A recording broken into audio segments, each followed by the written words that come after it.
हमारे पास question number 7 है, critically appreciate the boat episode in the prelude. तो William Wordsworth की ऑटोबायोग्राफिकल कविता द प्रील्यूड में कई ऐसे अंश हैं, कई ऐसे पार्ट हैं जो उनकी पोइटिक प्रतिभा और उनके मन के विकास को दर्शाते हैं।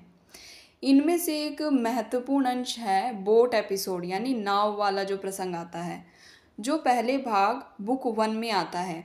यह प्रसंग न केवल एक रोमांचक घटना का वर्णन करता है, बल्कि वर्ड्सवर्थ के प्रकृति के साथ गहरे संबंध, उनकी कल्पना की शक्ति और उनके भीतर डर और विस्मय की जटिल भावनाओं को भी उजागर करता है। इस में हम जानेंगे कि बोट एपिसोड का जो क्रिटिकल एप्रिसिएशन है वो हम इसका देखते हैं। क्रिटिकल एप्रिसिएशन में हम उसके जो साहित्यिक गुण होते हैं वो देखते हैं, ठीक है, कुछ महत्वपूर्ण बातें हैं वो देखते हैं। तो बोट एपिसोड में युवा वर्ड्सवर्थ का एक रात झील में नाव चलाने का अनुभव वर्णित है। बोट एपिसोड में यंग वर्ड्सवर्थ का एक रात झील में नाव चलाने का अनुभव वर्णित है। वह एक छोटी नाव लेता है जिसे किसी खंबे से बांधा गया है और चुपचाप पानी में उतर जाता है। शुरू में यह अनुभव आनंददायक और साहसिक लगता है। शांत झील, तारों से भरा आकाश और अपनी मर्जी से नाव चलाने की स्वतंत्रता उसे रोमांचित करती है। वह अपनी मांसपेशियों की ताकत और नाव की गति का आनंद लेता है। जैसे जैसे वह आगे बढ़ता है, उसकी नज़र क्षितिज पर एक ऊंचे काले पहाड़ पर पड़ती है। यह पहाड़ धीरे धीरे बड़ा होता हुआ प्रतीत होता है, जैसे कि वह उसका पीछा कर रहा हो। इस दृश्य से वर्ड्सवर्थ के मन में डर और बेचैनी पैदा होने लगती है।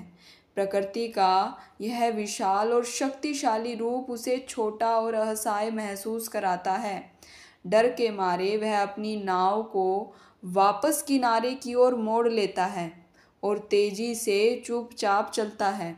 हालांकि वह शारीरिक रूप से सुरक्षित लौट आता है, लेकिन इस रात का अनुभव उसके मन में एक गहरा प्रभाव छोड़ जाता है।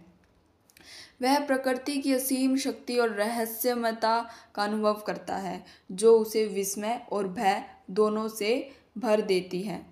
तो इसका क्रिटिकल एप्रिसिएशन और अच्छे से देखते हैं। प्रकृति का चित्रण, यानी बोट एपिसोड में वर्ड्सवर्थ ने प्रकृति का बहुत ही जीवंत और प्रभावशाली चित्रण किया है।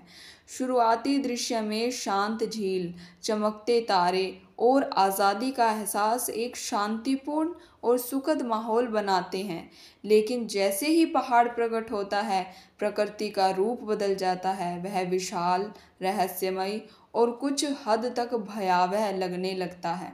वर्ड्सवर्थ ने प्रकृति को सिर्फ एक पृष्ठभूमि के रूप में नहीं दिखाया, बल्कि एक सक्रिय शक्ति के रूप में प्रस्तुत किया, जो मनुष्य की भावनाओं और विचारों को प्रभावित कर सकती है।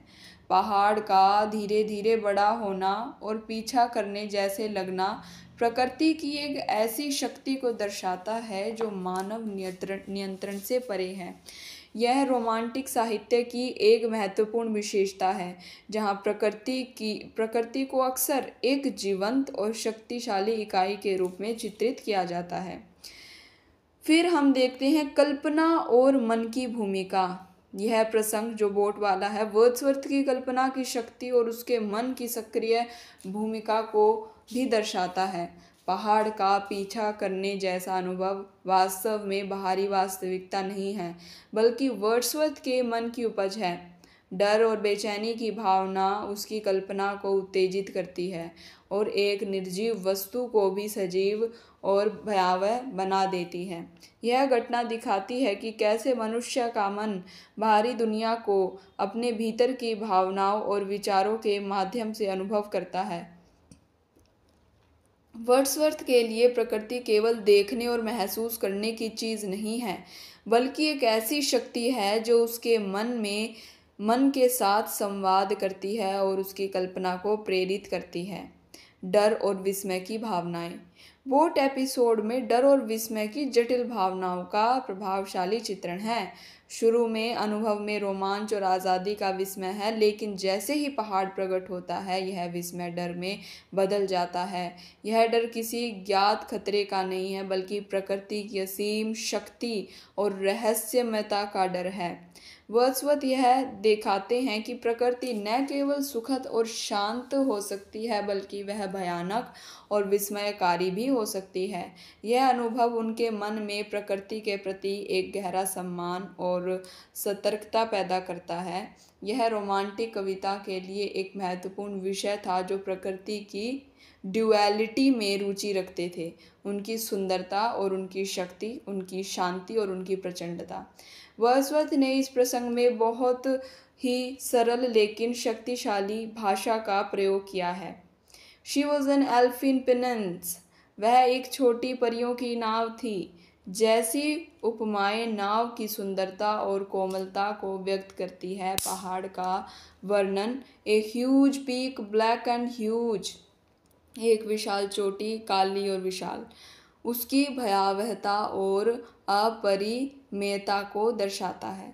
उन्होंने दृश्य और स्वयं यानी बिंबों का कुशलता से प्रयोग किया है, जैसे कि the stroke of my on ores यानी मेरी अपनी पतवारों का आघात, और वह भयानक आकृति मेरी और तारों के बीच खड़ी हो गई। ये जो हैं एक जीवंतता का अनुभव देती हैं ये जो लाइनें हैं। वर्ड्सवर्थ एपिसोड वर्ड्सवर्थ के काव्य दर्शन को समझने के लिए महत्वपूर्ण है। यह घटना दिखाती है कि कैसे बचपन के अनुभव और प्रकृति के साथ सीधा संपर्क कवि के मन को आकार देता है। यह उनके इस विशाल और यह उनके इस विश्वास को पुष्ट करता है कि प्रकृति मनुष्य के लिए एक महान शिक्षक और प्रेरणा स्रोत है, भले ही उसके अनुभव हमेशा सुखद न हो। यह प्रसंग सबलाइम की रोमांटिक अवधारणा को भी दर्शाता है।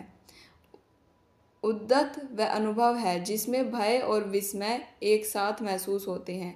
जब मनुष्य किसी ऐसी शक्ति का विशालता का सामना करता है जो उसकी समझ और नियंत्रण से परे होती है। पहाड़ का अनुभव वर्ड्सवर्थ के लिए एक उद्दत अनुभव है, जो उसके मन पर एक स्थायी प्रभाव छोड़ता है और उसकी काव्य दृष्टि को गहरा करता है। द प्रिल्यूड का बोट एपिसोड एक छोटा लेकिन अत्यंत महत्वपूर्ण अंश है, जो वर्ड्सवर्थ की काव्य प्रतिभा और उसके दार्शनिक विचारों को प्रभावी ढंग से व्यक्त करता है। प्रकृति का जीवंत चित्रण, कल्पना और मन की भूमिका का अन्वेषण, डर और विस्मय की जटिल भावनाओं का नियंत्रण और शक्तिशाली भाषा का प्रयोग इस प्रसंग को साहित्यिक दृष्टि से उत्कृष्ट बनाते हैं। यह एपिसोड न केवल एक रोमांचक कहानी कहता है, बल्कि यह भी दिखाता है कि कैसे बचपन के अनुभव कवि के मन को आकार देते हैं और प्रकृति के साथ गहरा संबंध उनकी रचनात्मक और आध्यात्मिक विकास के लिए कितना महत्वपूर्ण है। बोट एपिसोड द प्रिल्यूड के उन अंशों में से एक है जो वर्ड्सवर्थ को एक महान रोमांटिक कवि के रूप में स्थापित करते हैं और हमें प्रकृति, कल्पना और मानव मन के बीच जटिल संबंधों को समझने में मदद करते हैं। यह प्रशंसा आज भी पाठकों को अपनी भावनात्मक गहराई और काव्यात्मक सुंदरता से प्रभावित करता है।